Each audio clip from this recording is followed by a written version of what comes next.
Okay, so this is kind of like a weird little quote I put in here. No man is lonely eating spaghetti. It requires so much attention. You love that? All right, now why did I put that in there? Because sometimes thinking about certain thoughts too much, or being in a certain place too much, or doing certain things too much can end up overwhelming your emotions, and it's not necessarily a good thing. And so it's important to kind of know that we can change our focus, and that that's a positive thing. Once again, it's an idea of choosing. It depends upon where you're on in your path as to how much of certain things you can have, how much you can deal with. There's another woman that's in my grief book named Sharon, who ended up losing her son to Burkitt's lymphoma on his 6th birthday. And this was 37 years ago. And so when I had interviewed her, it was an amazing thing to interview her. I was so excited to get to be able to do it because she just has this lifetime experience of, you know, as a mom, you sit there and you think, okay, how do you wake up the next morning, much less the morning 37 years later, you know? And so she had this breadth of being able to kind of understand what she went through that she was able to give me. But what I specifically want to tell you guys about is that one of the things that she did was she made a trunk. She took a trunk, and I mean, he's only 6 years old. And it's not like there's tons of belongings that this child had. You know, and he had a few special things that she thought of as being special.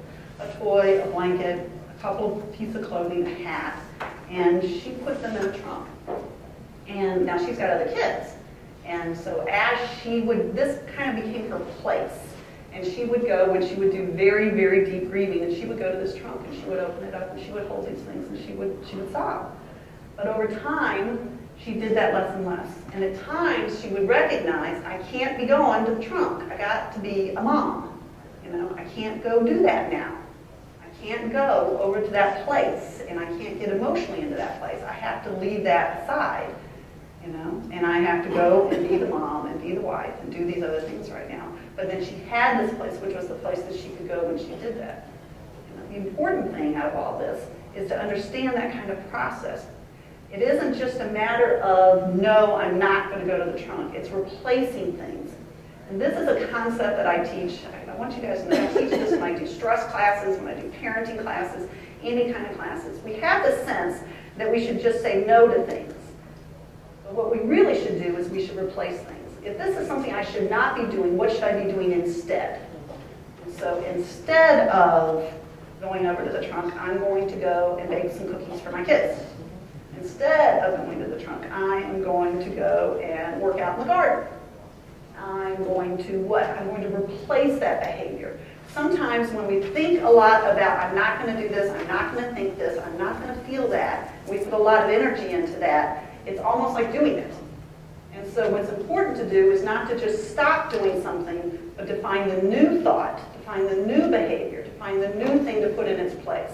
And so you're not saying, don't go to the trunk, don't go to the trunk, don't go to the trunk. What you're saying is, instead of going to the trunk, I'm going to go in the garden.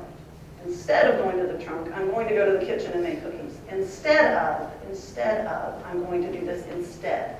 And you direct your thoughts toward the other things. You direct your thoughts towards the spaghetti. See, it always comes back to food. You put your thoughts towards the other thing that you're focusing on. Okay? That's kind of a coping strategy all on its own for a kabillion things. If you think about raising kids and you tell them to stop doing that, you need to tell them what to do instead. You need to give them the thing to do instead. And the same thing is true with our emotions and our feelings. We need to give ourselves, well, instead of doing that right now, I'm going to do this. The other thing that's important is that she still has that trunk. Okay? So I want to give you guys permission to know that that's okay too.